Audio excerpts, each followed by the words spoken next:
And at the end, she turned to me and she went, "You're a really good singer." And I went, "Thank you, Kelly Clarkson."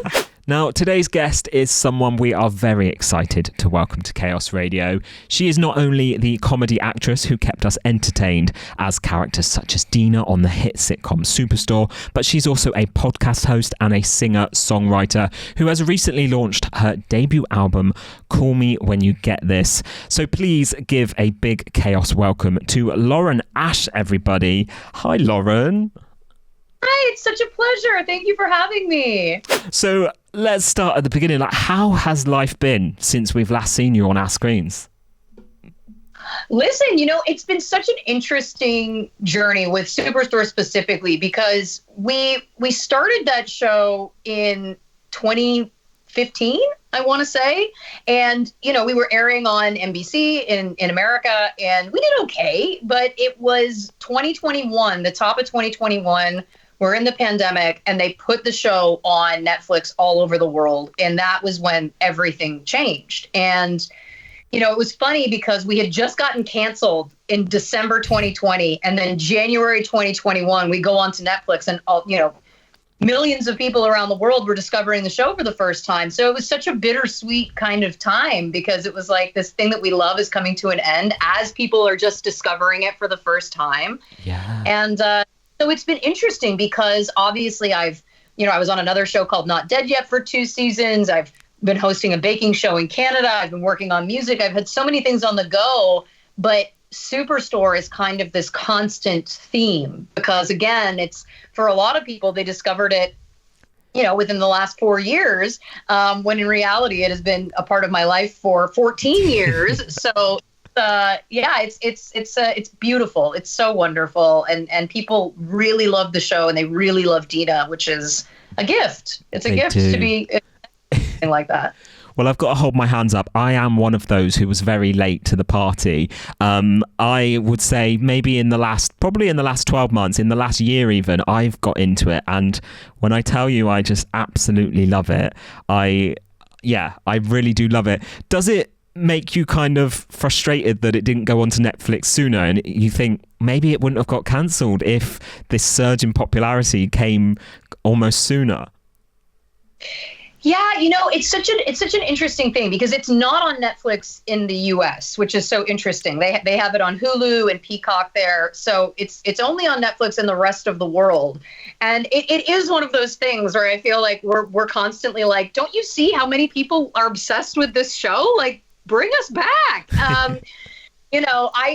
We had a great time on that show. I don't think that any of us wanted that show to end. We were all fighting in whatever ways we could to try and keep it longer. So yeah, I mean, it's definitely one of those things that I can't speak for anybody else, but I can speak for myself that if they ever wanted to bring it back, I know I would be first in line. It was a special show. We had a really genuinely great time. We all really loved each other. And I think that that's a part of the show that it translates. Like, I think that some people are like, I don't know why, like, what is it about this show that feels so watchable, or why are we so invested? And I'm like, I think it's because we had a natural chemistry among us, which that's something you can't create. No, and I think like your passion for it and just hearing you speak about it now, I'm always cautious when I interview guests. Like when you're talking about something from someone's past, some people obviously you've done so many other things and people want to move on and not be associated with just one character. But when something is so iconic, I imagine it's quite hard for you to move away from it. But it seems like you're happy to, reminisce over those positive memories still. Yeah, and I think for me, it's not lost on me, certainly in terms of like social media. Like I know that that's probably why most people follow me. I think that that's probably the thing that introduced a lot of those people to me. I would say the bulk of those people. And so to me, it's like the idea of trying to downplay it or not address it or any of those things just feels odd and like kind of self-important in a way that, again, like I'm so grateful that people want to follow me on social media. I'm so grateful that people want to celebrate that show and that character. So it would feel, Yeah, I just don't think I take myself seriously enough to to fight it too hard, you know? I mean, listen, do I have lines? Do I have boundaries? Of course. You know, if I'm playing a concert and someone yells at me, say, shut up, Sandra, I'm not going to do that. In terms of the general love and like talking about it, I could talk about it forever. It was a wonderful gift in my life for 6 years. Now we have to talk about the new music, the new album. Call Me When You Get This. That is the title. So tell me a little bit about this album. Yeah, you know, we started writing it mid 2024, just over a year ago. And the first couple of songs were prior to me going through a breakup.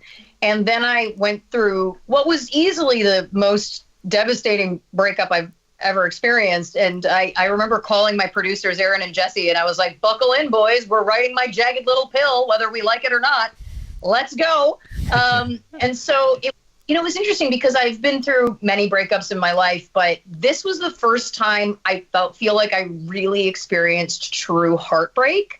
And I remember saying to my friends, like, oh, I get it now. This is awful. I was like, this is why people write songs. Like, this is terrible, this feeling. And so it really it was bigger than me. Like, I wouldn't have been able to write a record about anything else during that time. It just wouldn't have happened.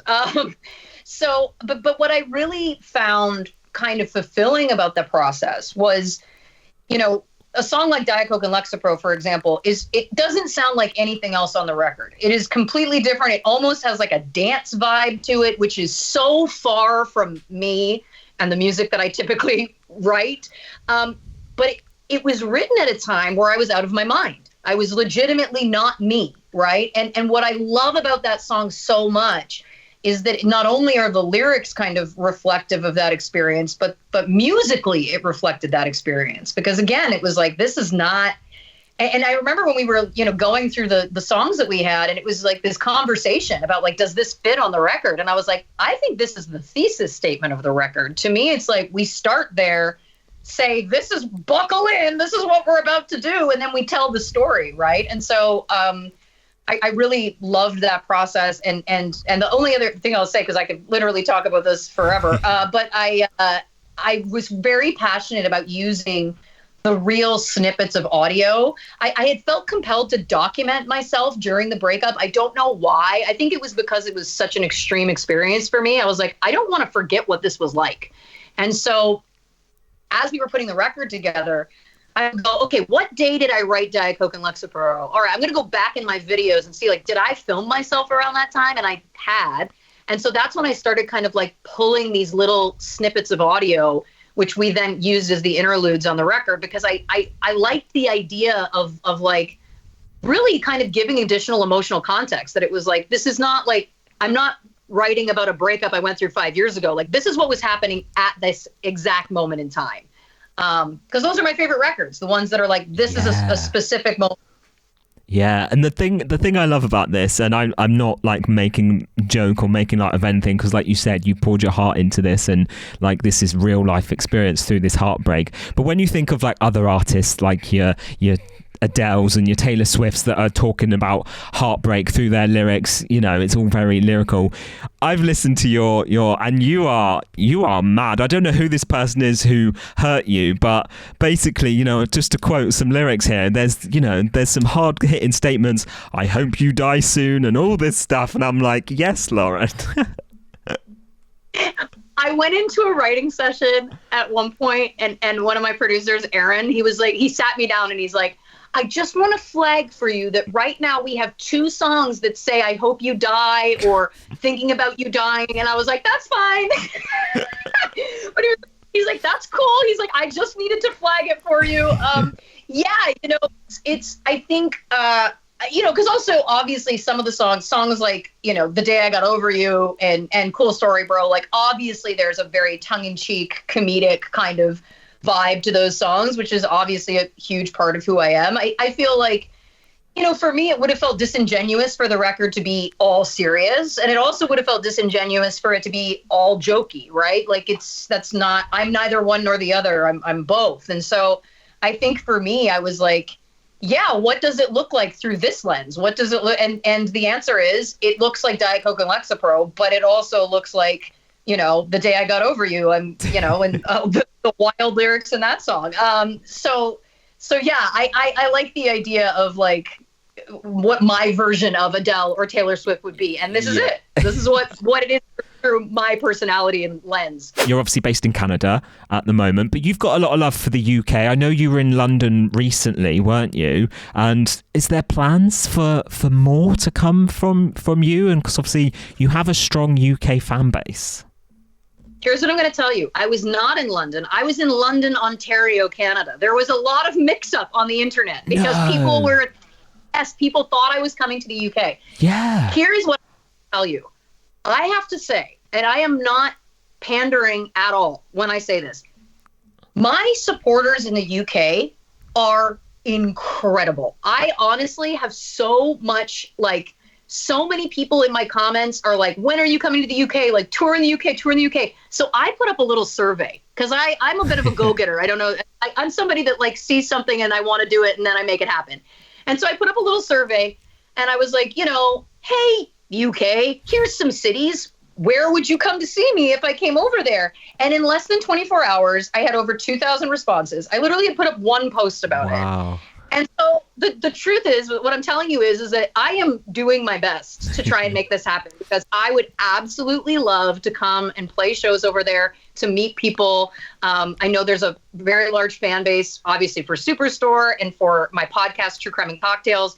But honestly, like, so many people have been so lovely and positive to me about the music specifically. I'm like, this would be crazy not to go. So it's in the works, and I will absolutely let you as soon as I have anything I can announce, because I'm so excited even at the idea of it. You mentioned the podcast there as well, doing very well. Yeah. We started True Crime and Cocktails in October 2020. We just had our 5-year anniversary. I started it. I do it with my cousin, Christy Oxborough. She's a former stay-at-home mom of 3 in Moose Jaw, Saskatchewan, Canada. Now she is a full-time podcaster, internet researcher, all of the above. She does an amazing job. And, I think it was one of those things where, like, it was early pandemic. We started doing it kind of as a lark for fun. It was something to do together. I really believe that she's one of the funniest people I've ever met. And so I was like, we can do this. Like, I think people would really like this. And very quickly we formed an amazing audience. They loved our dynamic. Again, people like it because they feel like they're listening to their best friends talk. But the funniest moment is she said to me, she's got no history in entertainment at all. And she said, well, it can just be audio though, right? Like, we don't have to do video. And I said, no, of course, no video. Within 2 months, I'm leading her out on the stage of the Kelly Clarkson show to go talk about the podcast that has been this like runaway success. We also went on to a Kevin Hart game show called Celebrity Game Face. We competed together. She was with me on Celebrity Family Feud. The point is that I lied to her, and I've never lied to her before. But the truth is that I said what I needed to say, and listen, we've had quite a run. It's been amazing. I bet she's thanking you for it now, though. It all works out in the end, doesn't it? Yes, absolutely. It sure does. Lauren, I feel like I could talk to you all day. I've absolutely loved kind of delving into your life and your work and everything you've kind of achieved over the years that you've been on our screens and whatnot. And I'm just so excited to see what's next for you, because it feels like it's just the start with the music now. So thank you for coming on to Chaos today. It's been a real pleasure. Oh, the pleasure is mine. Thank you so much for having me. And I hope that I'll have big announcements to come over your way very soon.